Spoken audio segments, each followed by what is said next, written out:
we bring in our QB1, the former number 1 overall pick. It is the one, the only, Mr. Tim Couch. What's up, Tim? What's up, guys? How we doing today? We're doing great. I don't know if this is a good thing or a bad thing, but you are still the last Browns quarterback to leave Pittsburgh with a regular season win. I mean, man, I'm not proud of it. You know, I wish they could get a win. At some point, we got to put a statue of Tim Couch up. It's nuts, Tim. I don't know if you heard, but yesterday Deshaun sort of used communication as sort of a blanket excuse for what's going on. You've played the position. You know the importance of communication. You're also watching everything like we are. Do you buy that it's communication? I mean, I think it's a little bit of the communication. You know, I don't know why they're not on the same page at this point. You have an entire offseason. You know, you have preseason games. Those guys should be on the same page. I do understand you have a new right tackle in. You have some young guys coming in the backfield. Pass protection can get a little messed up at time in communications. But, you know, guys should be on the same page. You know, I mean, at this point, you have all week long to get ready for these game plans. You have walkthroughs. You have practices. You're sitting in meeting rooms all day. The communication should be there at this point in the season. So hopefully that gets cleaned up going into this next game because, you know, that excuse is not going to last much longer. The fans are probably already over here or tired of hearing that one, you know, just after one game of using that excuse. So they got to get that cleaned up and get everyone on the same page. Tim, I have a dumb question.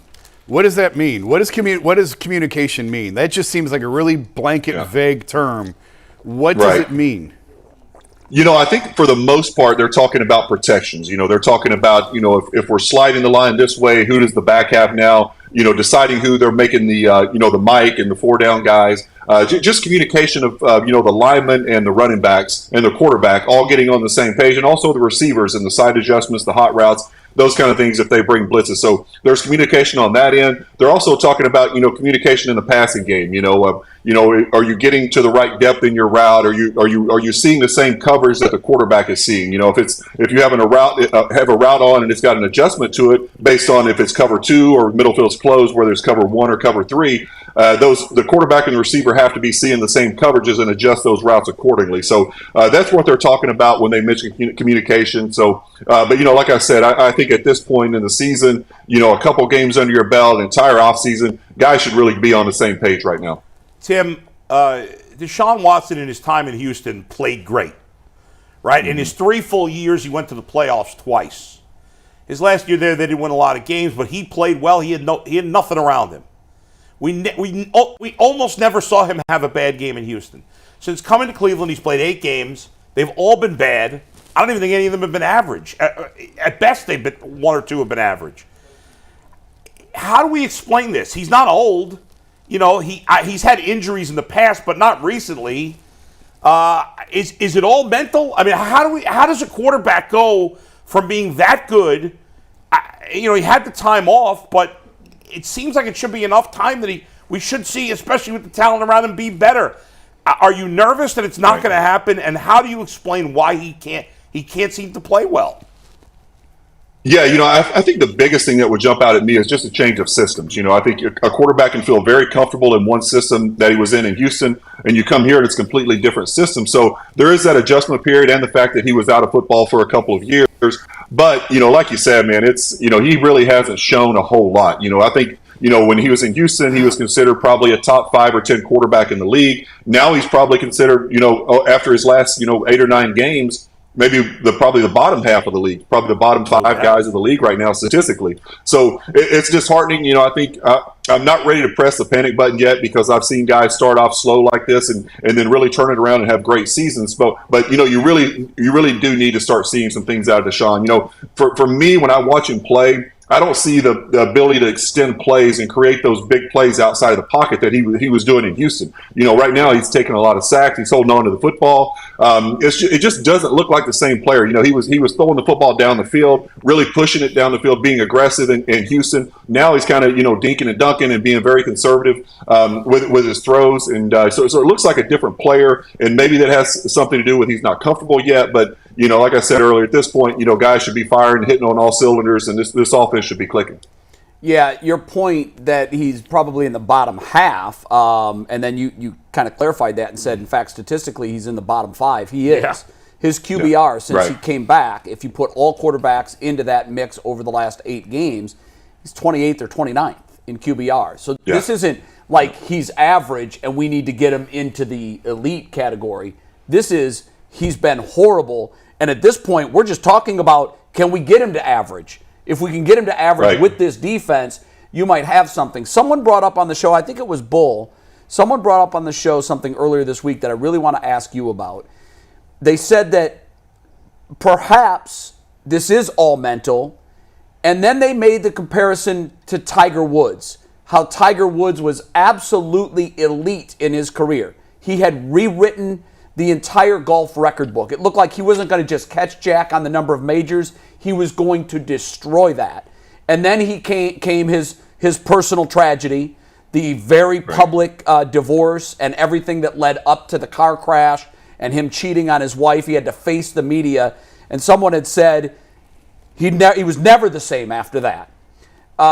Do you see any similarities? I know you follow golf. I know you know Tiger's career trajectory well. Is that possible, what we're seeing here, and that he'll never shake this baggage and this is who he is? Yeah, I think that has a lot to do with it. I think as an athlete, especially someone like Deshaun, who was so beloved when he was at Clemson, all the fans are cheering for him. Everybody thinks he's such a great player and a great person. And then you have an off-the-field scandal like this and your character comes into question. I think that really breaks an athlete down mentally. And, you can come back, he's physically healthy now, but is he mentally healthy? Does he still believe in himself? Does he still hear the whispers in the crowd, especially on the road games, when people are saying who knows what to him? Every time he comes out of the locker room through those tunnels, it's untelling, what he hears from opposing fans. So, I know that he tries to block all that out, but at the end of the day, he's a human being. He hears that stuff. It has to get to him a little bit. Hopefully he's working with somebody on the mental side of things and just talking things through, because he dealt with a lot, and rightfully so. He put himself in a bad situation. So he's going to hear everything from the fans, all the bad stuff. So hopefully it is very similar to what Tiger went through, So Tiger came back, and, other than the injuries, he came back and ended up winning another Masters after that. So hopefully we can see Deshaun, come back and be the type of player that he was in Houston, because, we all want to see him get to that level, and it's just not there yet. Tim, when you're a quarterback and you're not playing well, do you feel the need to go to your teammates, to go to your linemen, skill guys, whatever, and say, like, don't lose faith in me, we're going to figure this out? Or is that sort of understood? I guess I'm just wondering, as a quarterback, how do you handle that in the locker room? And are there signs we should be looking for that guys lose faith in them?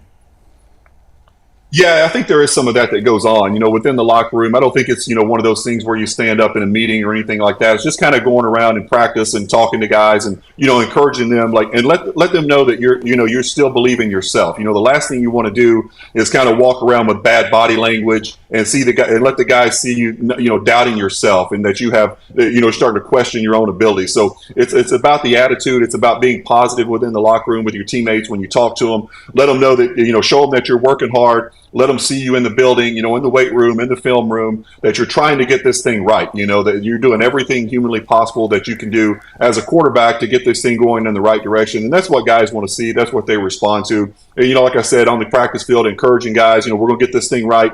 If there's mistakes on the practice field, let's get them cleaned up so we don't carry those over, onto Sundays out on the game field. So, that's how I would handle it as a quarterback. I certainly went through those struggles and, getting a lot of heat from the media and the fans. And I just wanted to make sure that me and my teammates were always on the same page, and they understood that I was in this thing with them, and that I still believed in myself and thought I was the guy that was going to be capable of going out and winning games for that franchise. Tim, Joel Bitonio, we just played the clip a little bit ago. He said that he felt like after that initial pick, there was some panic from the Browns. Are you surprised that he said it and surprised that it happened? Yeah, definitely surprised. Those things happen. Obviously that's a horrendous way to start a game. A pick on the first play is awful enough, and much less they run it back for a touchdown. That's a horrible way to start a game. But you bounce back. It's early in the game. You get guys on the sideline. You say, look, that's just one play. We got a whole game to make up for this. And so there's no reason to press the panic button that early in the game. I get it's on the road. It's in a hostile environment. The crowd's going crazy. That gets the fans even more into the game when a play like that happens. But, you got veteran players on that football team, and, those guys should be able to calm everyone down and rally around. And, I don't know why guys would panic in that situation, even though as tough as it is on the road. But guys have to talk to each other, communicate on the sidelines. It's just one play. Let's go out. We'll get it back. We'll make up for it, and kind of just keep everyone calm on the sidelines and believing in what you're doing in the game plan. Tim, when you're on the field and a player when any player gets seriously hurt, obviously, but a player of the caliber, and maybe it doesn't matter. Maybe it's, you guys are all brothers, so maybe whether it's the 53rd guy or the best guy, it doesn't matter. But I'll just, for this example, a guy like Nick Chubb, who's so important to the team, appears to be like the greatest guy on the face of the earth, does all the right things. Right. When he gets hurt, and when that happens, everybody on the team knows how serious it is. What's that like, being on the sideline, being with your teammates when something like that happens? Yeah, that part's awful. And, it does hit you hard when it's a guy like Nick Chubb who does literally everything right. Everything you ask of him, he does it. He doesn't, have any issues off the field. He's never misses practice or games. He's durable. He's just such a great player and such a valuable piece of the offense. And when he goes down, you're like, well, where do we go from here? We built our whole system pretty much around this guy. I know guys are going to have to come in and chip in and kind of running back by committee this thing, because no one's going to walk in and replace a Nick Chubb. So you have a lot of questions, on that side of the ball. Like, where do we go from here? So it's tough, man. It really is tough to see a guy like that go down, and all the players just really love Nick and what he brings to the team, the type of person he is. So you hate to see him lose his season like this. And I know he worked so hard in the offseason to get his body ready to go, and he was off to such a great start as he always is. And I just hated to see him go down. And it's tough to see anybody go down, especially a guy like Nick. Mike, yeah, Tim. I know you got to go in a sec, and I don't always look at our YouTube chat while the show's going on, but Anthony just alerted me to a comment I have to point out to you. Someone in the chat asked, why does this guest have a Tim Couch jersey on his wall? And I just want to tell that guest, Tim Couch is the guest, and there's a reason he has his own jersey on the wall. So, yeah, I think you know what our it guest is? is a big fan of Tim Couch. They're age progressing Tim in their mind, thinking he should look much older than this guy. Who's this guy? Well, it says it on the screen. Tim Couch joins UCSC. Hey, look, so I just want to. Our viewers, many of them are very smart, but some of them are not in the Mensa Club. So we're sorry about also that. the younger viewers, I don't know. Yeah, maybe. Hey, Tim, quickly. Two things. We need your prediction, and also I want you to tell us about your boy Chase, who is a ridiculous athlete and tearing it up in high school football. Yeah. Chase is doing great. He's in his senior season right now, and we're 4-1 at the moment. The only loss we had was to the number one team in the state, and we lost. We went for it on 4th and inches, didn't convert it, so we ended up losing that game. But he's on a great team. No, that was actually to Boyle County. Yeah, to Boyle. So. Okay. But Corbin's got a great team too. We're actually ranked number 1 in the state in 2A, and I think Corbin's number 1 in the state in their class, and then Boyle is number 1 overall in all classes. So he's off to a great start. We're actually going on an official visit down to Marshall this weekend to watch him play Virginia Tech. So he's excited, man. He's got, I guess, 8 or 9 scholarship offers right now, and he's having a big season. So I'm really happy for him. He's got a lot of great opportunities ahead of him. Very good. And who wins Sunday? Browns or Titans? I like the Browns at home. I really do. I think they're going to bounce back just with that defense. I think if Deshaun can get anything going offensively, I think they win the game. But I got to go with the Browns at home, and it's probably betting with my heart. I hope they win. I couldn't stand to see them lose two in a row, so I'm going to go with the Browns at home. I love it. A heart pick. Tim, thanks, man. We'll see you next week. All right, appreciate you guys. All right, thanks.